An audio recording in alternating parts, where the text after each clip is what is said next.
Hi, and welcome to another learning series with a better word. Today's conversation is tied to what I was talking about earlier, and since my research interest, is to do with writing, I try to look at various aspects that influence our writing.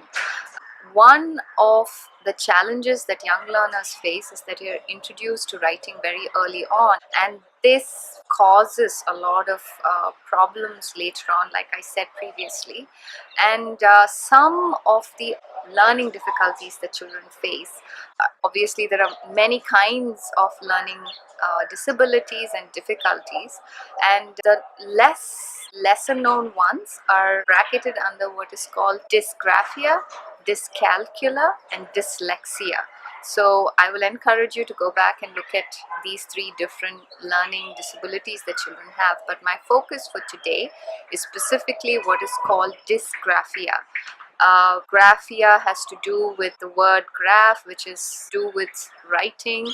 So dysgraphia is an inability of a child to write. Now, children with dysgraphia show symptoms very early on. So at the age of 6 or 7, you will come across these challenges where the teacher tells you that your child has bad handwriting and that you need to work on it, and you perhaps have already shuffled your children off to handwriting classes in the hopes that their handwriting gets better, but it doesn't. So the problem is not that the child is disinterested or lazy or the teacher is not doing his or her job.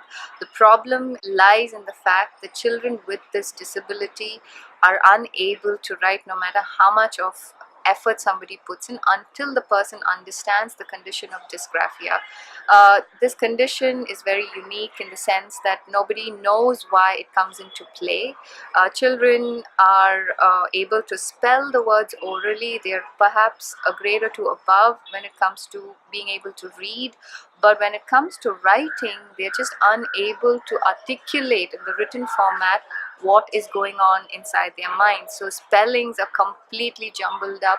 They can't seem to spell the words correctly when it's written, but if you ask them, they're able to spell the words orally accurately. The other symptom or sign that you could perhaps notice is the fact that children have spatial orientation on page, which is a little difficult. So simple words like say what, WH, there'll be a space, and AT. So they have trouble orienting words spatially on a page. They have trouble with spellings, and of course their handwriting is illegible.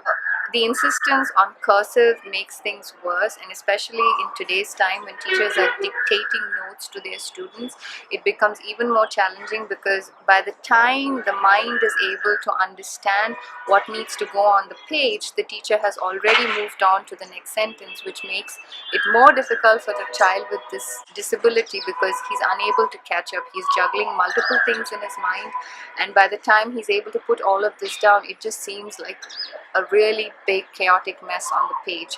So I will request or recommend that you don't tell your child that he or she has bad handwriting. It could be something as simple as bad handwriting which needs work, but if it's not getting rectified with consistent help, then perhaps you need to look at this more deeply. The typical recommendation that comes from the school is that the child is lazy or disinterested, has trouble with spellings, and gets bracketed into a completely different kind of learning disability, which can be detrimental to the child. So please stop and understand why perhaps your child has a problem with the written format. And the more you understand these things, the better it is long term for your child, because labeling and bracketing children today has become very commonplace, and that has its own set of problems. So look up dysgraphia, understand what this challenge is that children have when it comes to writing.